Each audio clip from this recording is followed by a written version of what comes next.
Well, good morning, everyone, on this snowy and cold Wednesday morning. As we approach the spring equinox, I wanted to come to you this morning in a little Druid morning inspiration and to discuss a little bit of things that we had talked about, a little more detailed, or what I had intended to mention during the Sunday service of last weekend with the Middle Cauldron, and to also do a little bit of remembrance and honoring the day after St. Patrick's Day, which is also not as commonly known as St Gertrude's Day, and she is the patron saint of cats and cat lovers. So to all of you wonderful, magical children of Earth and Star who have feline pets and friends and family members, just a big shout out to y'all. Have more than one thing to celebrate. But going into or approaching the spring equinox, it reminds us of balance, to be balanced in life. And as we spoke on the middle cauldron of the heart, the middle cauldron refers to motion and vocation, or calling, and it's balanced by the motions of good and bad.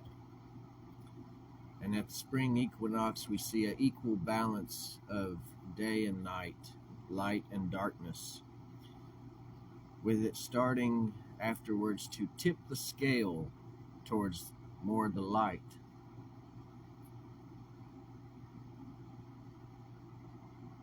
And with the heart, when we come into balance and we center in on our calling,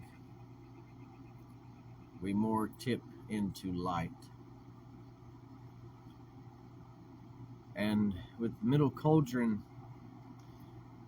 if you really think about it, it being a guide for a bard is a poet and a musician. We love songs that speak to our hearts, and usually those songs accompany in them moments of joy in the lyrics and moments of sadness in the lyrics. It speaks to the soul. And so this morning, as we thought spring was fully set in and we had that little setback of snow, it reminds us that setbacks happen.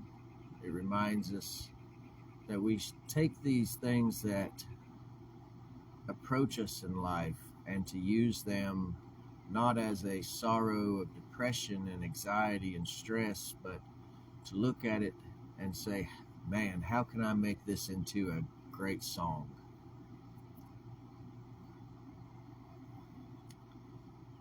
And with St. Patrick,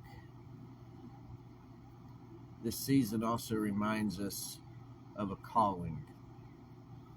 St. Patrick, just a little bit on him. A lot of people have his story in misconceptions, but St. Patrick was a Roman British man. He was Briton, he was not Irish. And he was taken a slave by Irish pirates at the age of 16, and he was a slave in Ireland for 6 years. And it says in his writings that he did not give much credence or credit to his childhood faith, but in that situation, he had experienced joy growing up in a not rich but well-to-do family, secure and safe. And then he was taken away scared and thinking his life would be this way forever. And so he reached out to the divine, and he heard a call in a dream to go down this pathway, and he would find a ship that would bring him home. And after he went back home and was reunited with his parents, he started having dreams of the Irish speaking to him, "Come back to us, boy on the hill, come back to us and speak to us." And so he became a minister. And the life of St. Patrick teaches us that we all have a calling in life, and it will call to us until we answer. And so the picture here in front of you has a spiral, and inside is a flame, a candle lit. The spiral represents growth, expansion. And as you take this mortar and pestle and you grind up these herbs, it's to make you grow and heal and expand your health.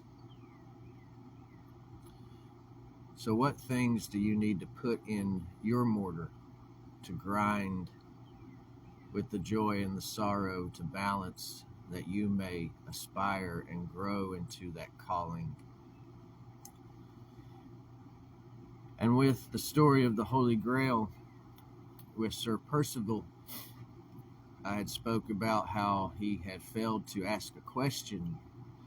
He had to wait another year before he found the castle where the Grail was at, and he asked a question. And I meant to say, oftentimes we go searching about trying to find the answer. Well, maybe we need to focus more on not finding the right answer, but asking the right question. And many times the wild Christ would answer with a question, because he wanted you to ask the right question. Or he would not answer at all until you did ask the right question. And the right question leads to the right answer.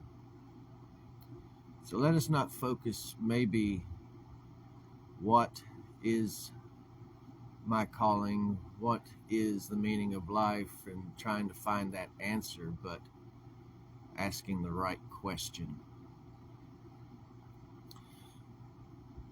And I wanted to leave you with this: as the sun rises and this flame burns, and as the spiral expands, as we come into balance to sing our song. This is St. Patrick's Breastplate prayer, but in a Druid style. I was meant to read this in the service and got distracted. But it says, and for those listening on YouTube, this will be in the descriptions, so you can read along, and I'll post it on Facebook as well. Druid style breastplate prayer.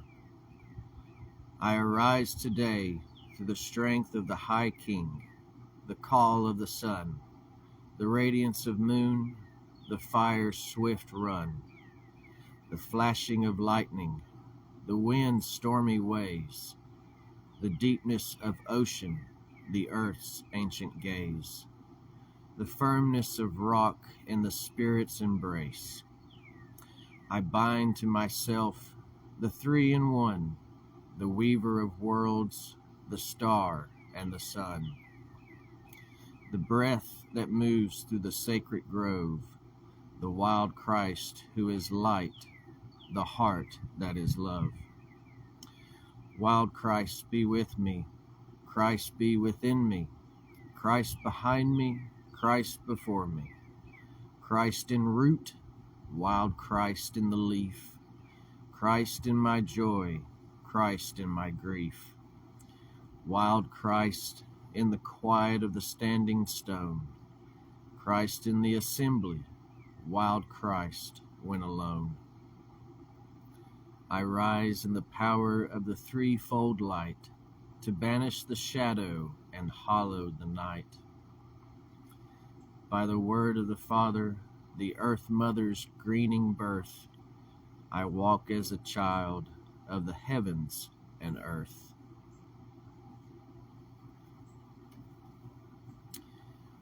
Amen and Awen. My friends, may you walk in inspiration and in divine flow. And wherever you go, through joy and sorrow, may your heart always glow. And until we meet again, may you be the Awen.